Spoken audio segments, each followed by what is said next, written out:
Alors, on est toujours sur la collection Barbazo. On passe au chapitre 2. Et donc, premier point du chapitre 2, voilà. Et donc, on va regarder ce qui se passe pour les égalités et les équations. D'accord? Donc, on va regarder déjà ce qui se passe pour les égalités. Alors, on en dit un premier petit point. C'est que si A fois B, si A égale B, pardon, alors A plus C égale B plus C, que A fois D égale B fois D, sous la condition que D soit non nul. On va expliquer ça pourquoi. Et puis, et A égale D, A égale B, pardon, c'est A moins C égale B moins C. On va essayer de voir ce que c'est. On va se prendre deux sommes d'argent, donc deux portefeuilles qui sont de valeur égale. Donc là, j'ai des billets. Voilà, j'ai un premier portefeuille qui fait 100 euros, un billet de 50 et puis deux billets de 20, un billet de 10. Et l'autre, il a un billet de 50 et un billet de 50. Donc, ils ont la même valeur. Les deux portefeuilles ont la même valeur. Le portefeuille A et le portefeuille B ont la même valeur. D'accord? Eh bien, ce que ça dit, c'est que si je rajoute un billet de 5 euros de chaque côté, la valeur des portefeuilles change. Là, on aura 105 et 105, mais l'égalité reste vraie. On a toujours une égalité. Ce ne sont plus les mêmes nombres, mais ça reste égal.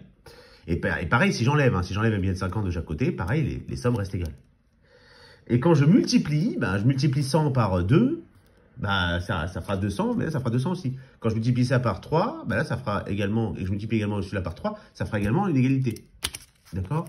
La seule valeur pour laquelle ça pose problème, et qu'on ne peut pas en déduire qu'on a une égalité, c'est quand on a, donc moi, ce que je dis, c'est que quand on a 2 fois x égale 2 fois y, ça veut forcément dire que x vaut y. D'accord? Si je divise par 2. Si jamais j'ai le triple d'un nombre égale le triple d'un autre nombre, c'est que les deux nombres sont égaux. D'accord? Mais à contrario, il y a un seul nombre pour lequel on peut pas conclure. Il y en a un seul, c'est 0. Alors pourquoi? Parce que si on a 0x qui vaut 0y, bon, on n'a aucune information sur x et y. Je vous donne un exemple très simple. 0 fois 2, bah, ça vaut 0 fois 3. Ça, c'est vrai de dire ça.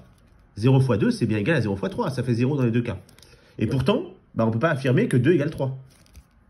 C'est faux de dire ça. D'accord? Vous pouvez dire que 0 fois 2 égale 0 fois 3, mais vous ne pouvez pas dire que 2 égale 3. Ça, c'est pas vrai.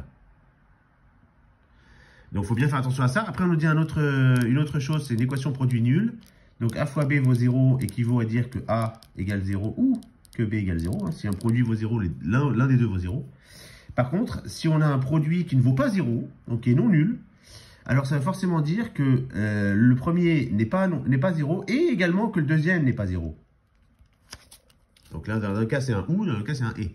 Alors, si vous avez multiplié deux nombres, vous trouvez 1, par exemple, bah, c'est qu'aucun des deux valait 0 de base, sinon vous auriez trouvé 0. Ouais. Bon, et donc voilà, et puis après, on nous demande de résoudre, on dit résoudre l'équation, c'est trouver toutes les solutions. Donc je vais vous donner un exemple, je sais pas, x carré moins x égale 0. Ben, on peut trouver une solution. Donc je sais pas, on va tester. Par exemple, je peux faire 1 au carré moins 1, ah, ça fait 0. Donc 1 est solution. 2 au carré moins 2, ça fait 4 moins 2, ça fait 2, ça c'est pas solution. 3 au carré moins 3, ça fait 9 moins 3, ça fait 6. C'est pas solution. Ça ne vaut pas 0. Il faut que ça fasse 0. D'accord? Donc 1 est solution. Mais le reste n'est pas solution. 2 et 3 ne sont pas solution. Donc là, on a trouvé une solution. On a trouvé une solution. Mais résoudre une équation, c'est pas trouver une solution, c'est trouver toutes les solutions. Et là, on peut se demander, est-ce qu'il n'y a pas un autre nombre qui marcherait? Est-ce que c'est pas possible ok, 1 marche, mais est-ce qu'il n'y a pas un autre? Bah si, il y en a un autre. Bah si, 0 au carré, moins 0. Ça fait bien 0. Est-ce qu'il n'y en a pas encore un troisième qui marche? Alors, là, pour en être certain, bah, on est obligé de faire une petite méthode, qui est la factorisation. Donc, x carré moins x, alors il y a une petite manipulation à faire, c'est x fois x moins x fois 1. Et ça, vous l'avez certainement vu, on souligne le facteur qui est commun, et on le met devant. Donc, ça fait x facteur de x moins 1. Et je veux que ça soit égal à 0. Donc, si un produit vaut 0, on a dit que c'était soit x qui valait 0, donc soit x vaut 0, soit bah, c'est lui qui vaut 0. Donc, soit x moins 1 vaut 0. D'accord? Et x moins 1, quelque chose moins 1 vaut 0, c'est que quelque chose vaut 1. D'accord? Donc, les deux solutions, là, on en est sûr. L'ensemble solution, c'est 0, 1. Là, on est sûr qu'il n'y a que ces deux-là qui marchent. Et là, on a résolu l'équation. Donc ça, c'est très important. Résoudre une équation, ce n'est pas trouver une solution. C'est trouver toutes les solutions. Voilà, résoudre une solution. Trouver une solution, c'est très bien. Mais ça n'est pas résoudre l'équation. D'accord?